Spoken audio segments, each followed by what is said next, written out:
So, before I start this dream, I'm going to be a little honest.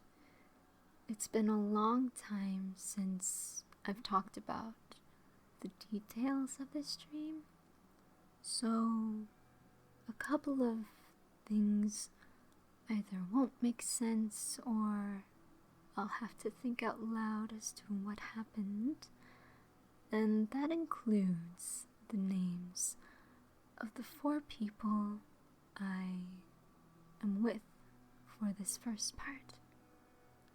So, I'll be usually using the terms this friend, the other friend, this person, that person, you know, the whole nickname without names thing. The second thing I will say is that this dream actually follows another dream I had the night before. Unfortunately, I don't know, I don't remember what happened in that dream, except for the fact that the people, the friends I was with, and we were being chased by a few people. I remember they were big dudes, to put it short, or short and sweet, and we had to find a place to hide. So, this dream is going to start where that dream left off. So I hope you guys enjoy, and let me know if you want to hear the next part.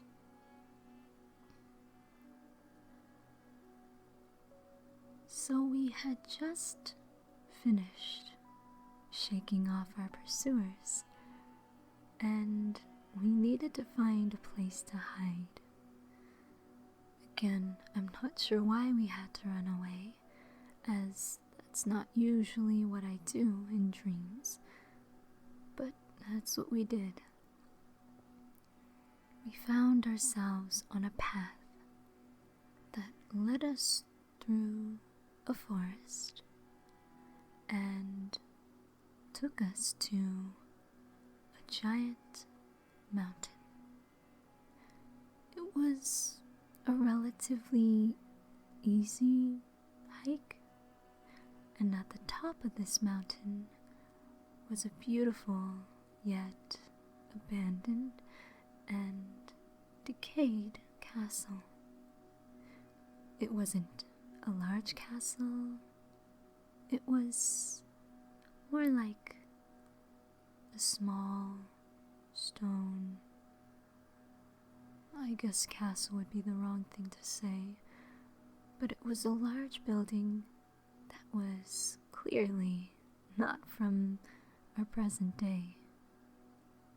Most likely during the medieval time period, so I can think that you guys would have an idea of what it would look like.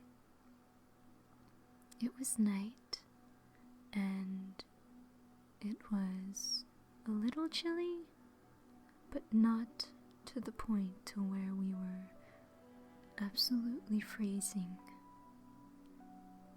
We realized that the house, the castle, had some wood from furniture, and we decided that because it was so abandoned, and because some of the walls had fallen over for various reasons, we decided to take the furniture and build ourselves a fire.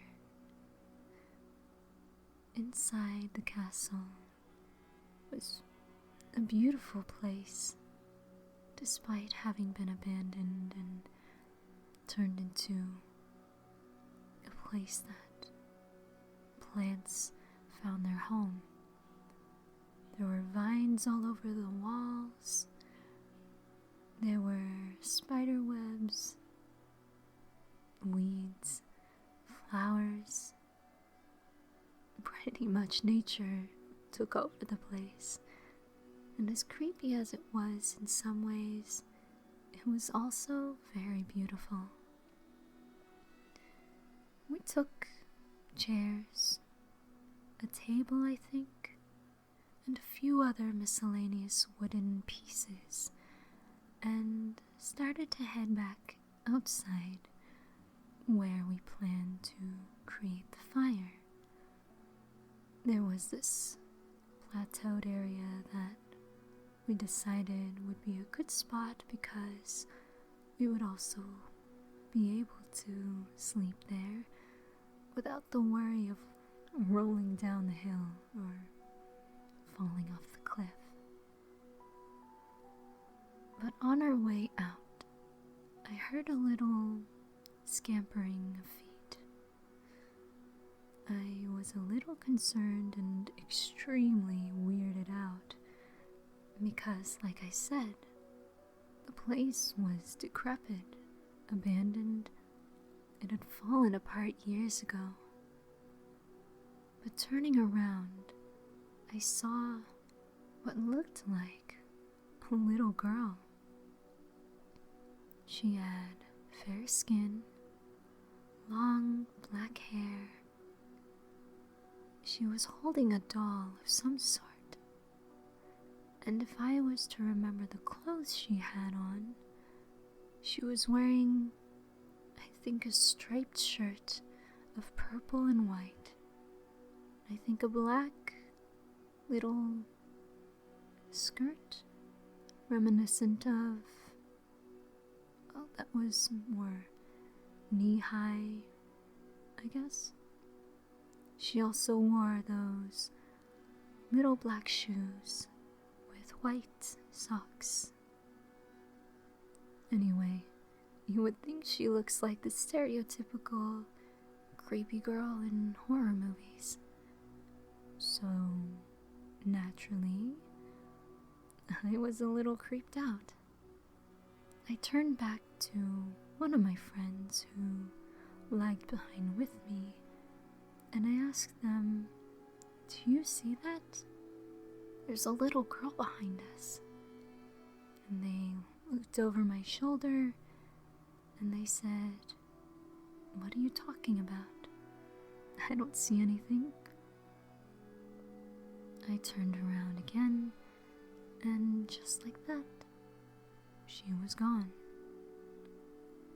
I was extremely confused and a lot more creeped out than I originally was. And I decided to just shake it off because being creeped out was probably not a good idea for the time being.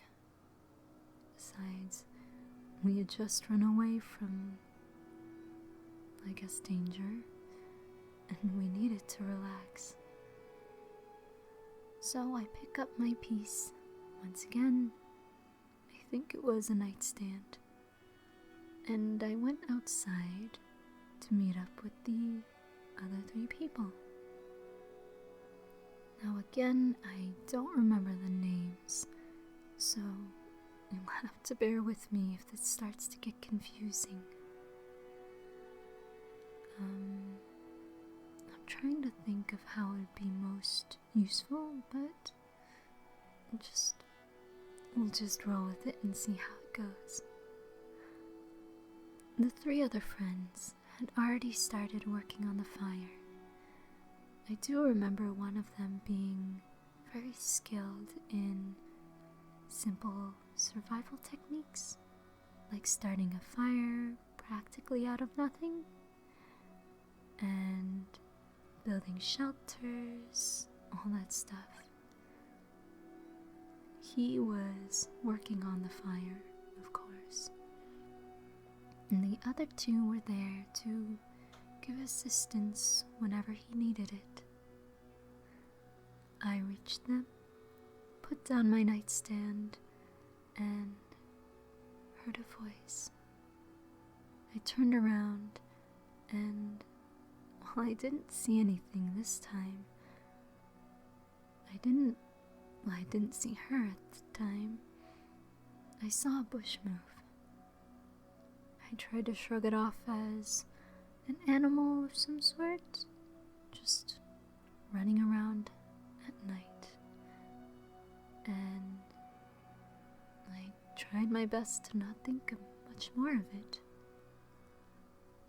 We had backpacks, I remember, and our backpacks had sleeping bags, I think small shelter equipment like cloths, a giant tarp, things like that, as well as simple cooking supplies and those dehydrated meals. You know, the things that you can buy and you can cook while you're camping, and it pretty much tastes just like how it would if you made it at home. Those things. Anyway, the survival friend instructed the other three on how to make these quick ready meals. And we had found a river, I think, and they quickly went to get water into pots. I went with them, of course, because each of us had our own pot, and each of us had to fill the water, fill the pot with water in order to cook our own food. However, when I reached the river, I felt a tap on my shoulder, and turning around again, I saw the little girl. This time, obviously, much closer than before. I was absolutely freaked out, pretty much paralyzed, because I didn't know what to think of it, what to think of the situation, or what to say. It's a little girl, and she's all alone at the top of a mountain in a run-down stone building castle. She looks at me. I remember she kind of tilted her head, sort of expecting me to say something, and I was finally able to say, stutter, "Who are you? And what are you doing here?" She just tilted her head again, and I remember putting down my pot and kneeling down to look at her, at eye level, and I asked her, "Where are your parents? Why are you alone up here? Do you need help?" She shook her head and ran off into the castle. She turned a corner, and when I tried to pursue her, she was gone. I started to think I was losing it, so I sort of shook my head and picked up my pot of water and brought it back to the rest of the group. Since one of my friends already knew about this vanishing kid, she asked me if I was alright and if I saw the ghost girl again. And while I sort of laughed at it, I remember reiterating the fact that I didn't think she was a ghost. Sure, she appeared and sort of disappeared like one, but she touched me, my shoulder. unless a ghost is extremely strong, they usually don't do that.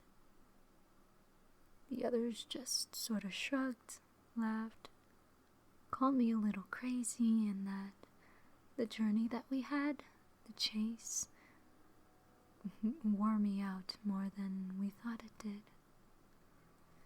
Sure, I was tired, but we all were, and I was the only one who could see her.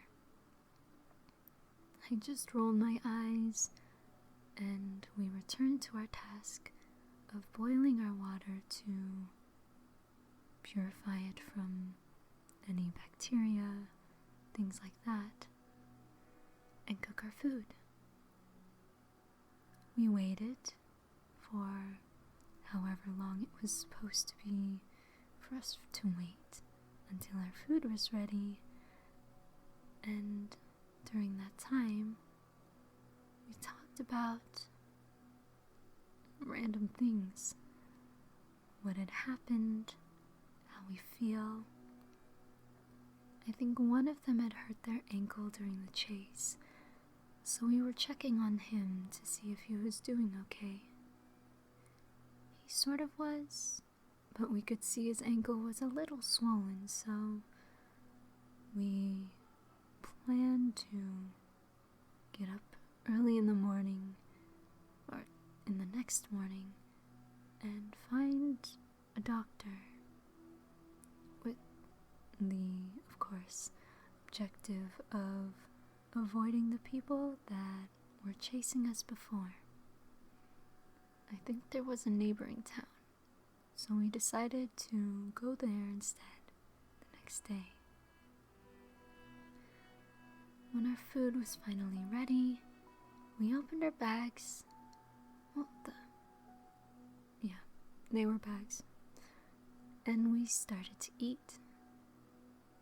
I had with me, I think, chicken and rice. And let me tell you, it was really good.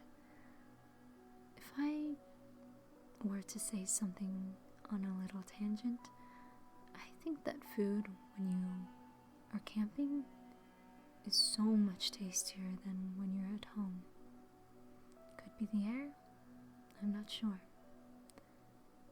But I digress. We started to eat, and then I heard a whisper. A little kid, of course. And I turned around, and there she was. She was whispering my name over and over, saying, "Kay, come here. Kay, I need to talk to you."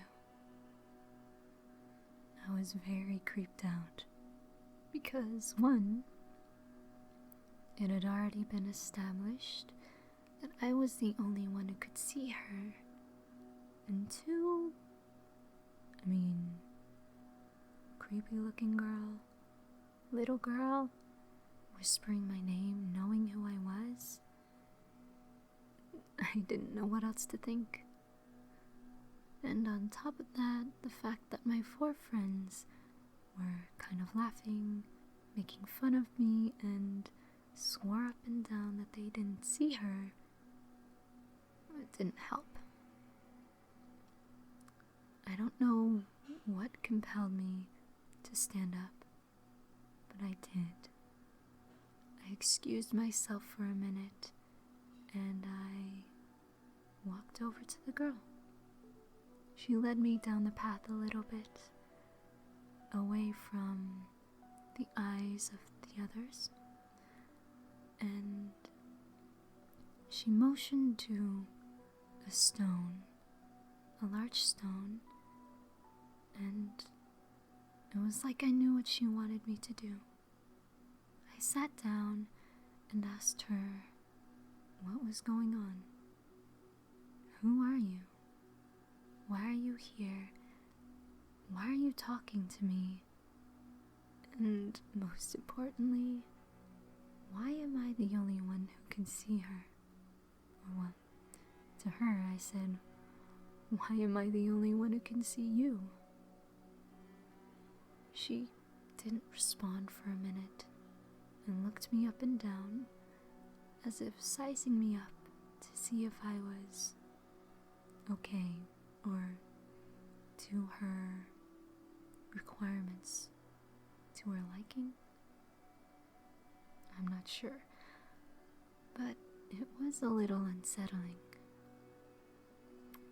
Finally, after a few more minutes of silence, she finally spoke, and she said, "Kay, the reason why you're the only one who can see me is because you're special. You are in tune to a lot more than what a lot of other people are, or what a lot of people can. You can see things that no one else can see, sense things that no one else can sense. You are special."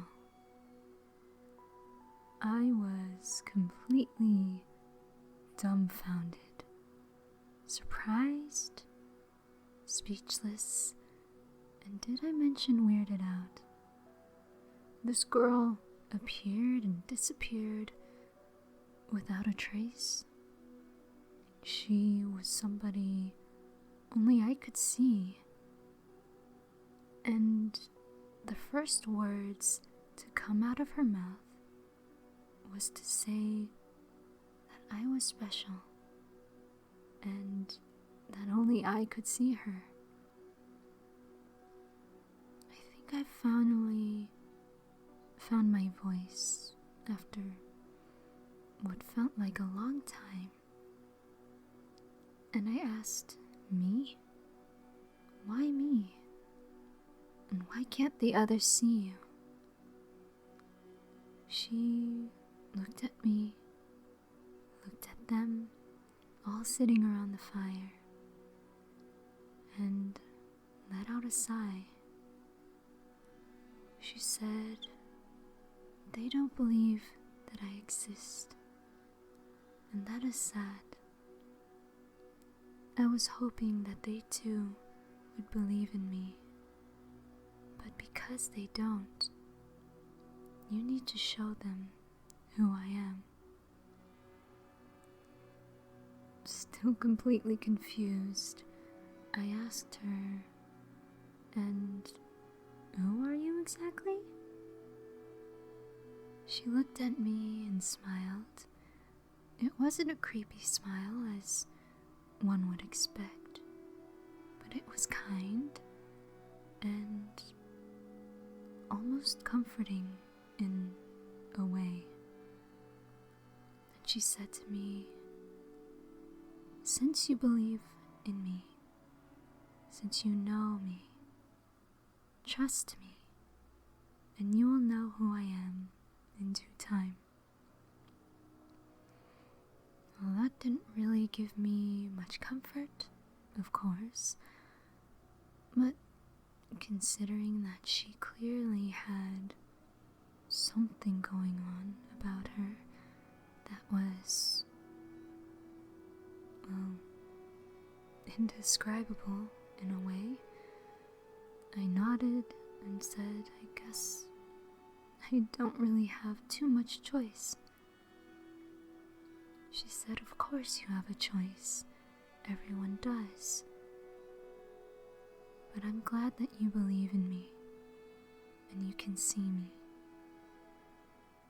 And looking back at the friends of mine at the fire, she said, "And now it's time for them to see me."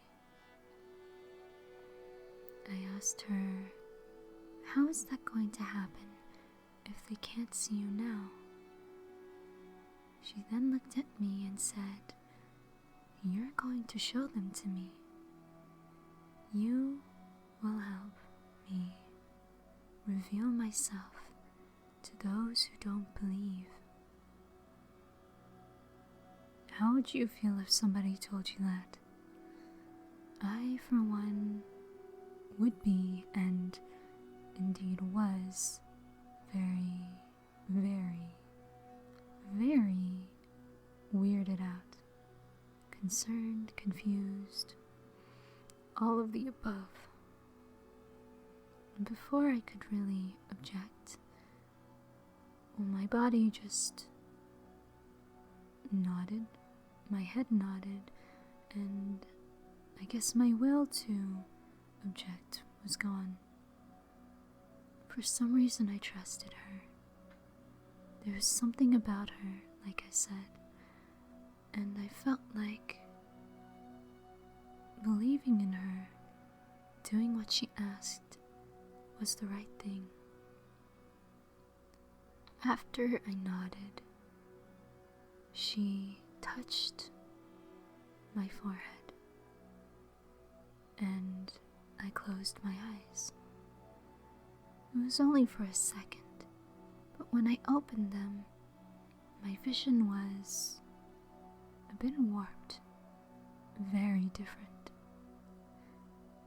If you were to imagine having the, I guess, fisheye effect, like you'd see on a camera, it was like that, but the opposite, to where instead of everything looking large and, I don't know, a balloon-like, I'm very bad at describing it.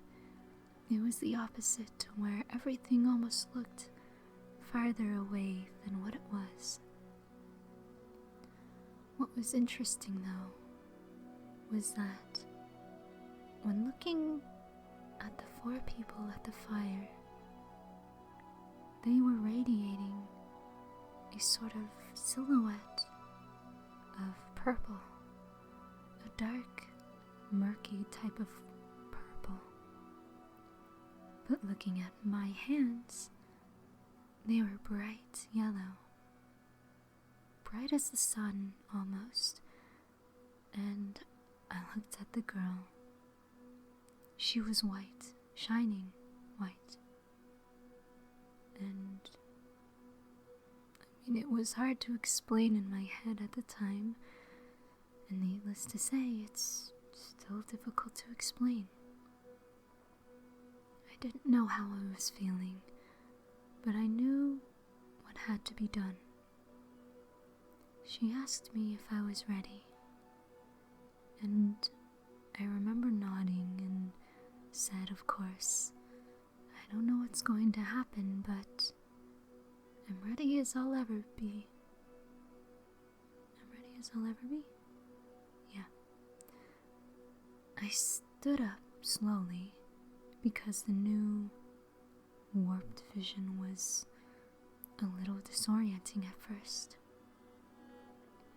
When once I regained control and I guess a realization of how to walk with the new vision, I made my way over to the 4 at the fire.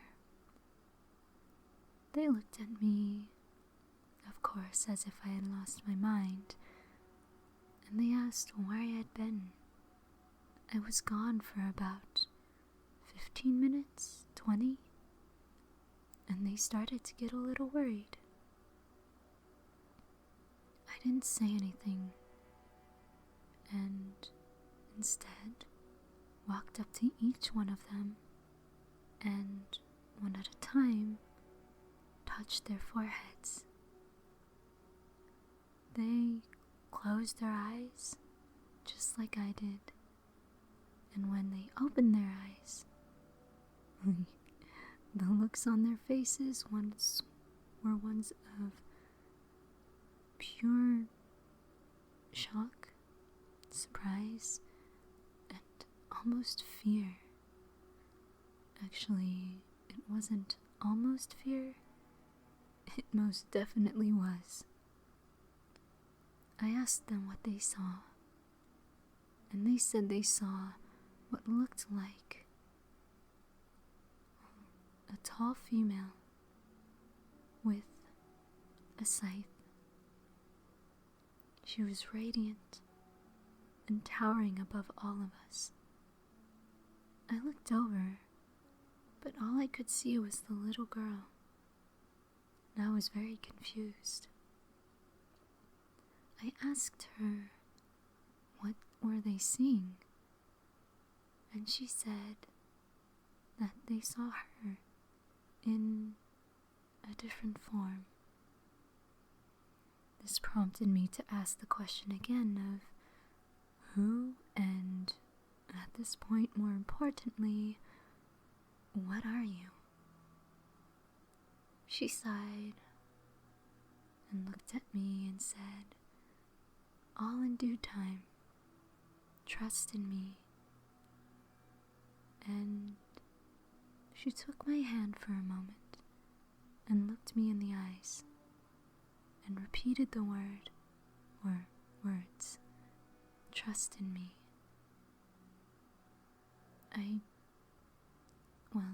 As confused as I was and concerned for what my friends were saying, I nodded and said, okay, I trust you. When she let go of my hand, I asked her, well, now that they can see you, what's going to happen next? She didn't say anything, but instead walked over to the friends.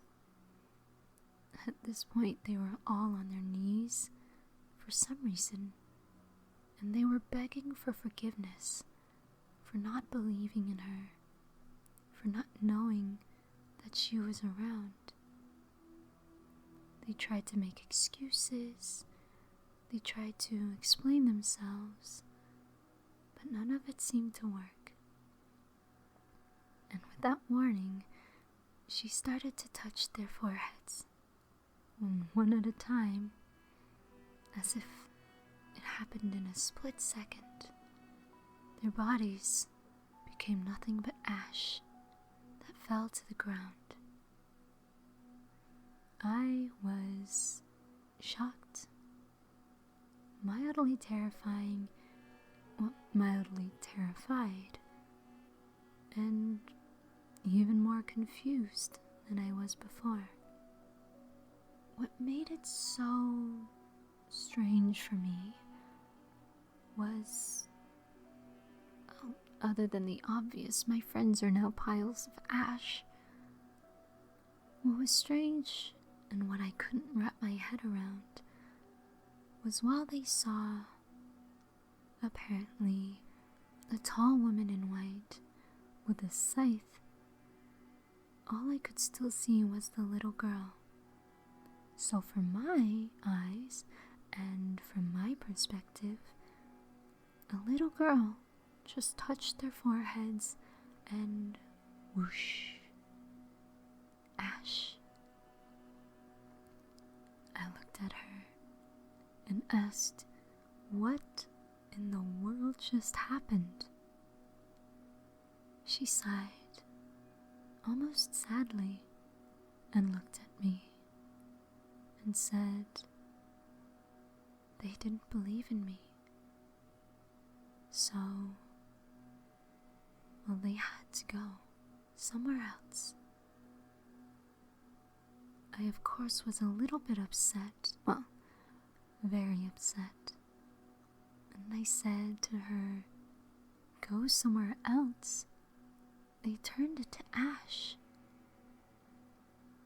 She smiled gently and said, true, but that was just their bodies. Their bodies turned into ash, but their souls, they're somewhere else. I decided to spare them today because, despite treating you unfairly, I know how much you care about them. You will meet them again, I promise, but not right now. I'm still shaken, confused, but I nodded, and told her, all right, what do you want me to do now? I'm the only one here. Am I supposed to spend the night alone? She shook her head and smiled again and said, "No, but you are going to experience something that even I believe that you will most likely have some trouble, acknowledging." She knew that I was tough in my own way. She knew that I had experienced a lot through my adventures, through my life. And I wasn't sure what she was talking about. I asked her, "What do you mean?"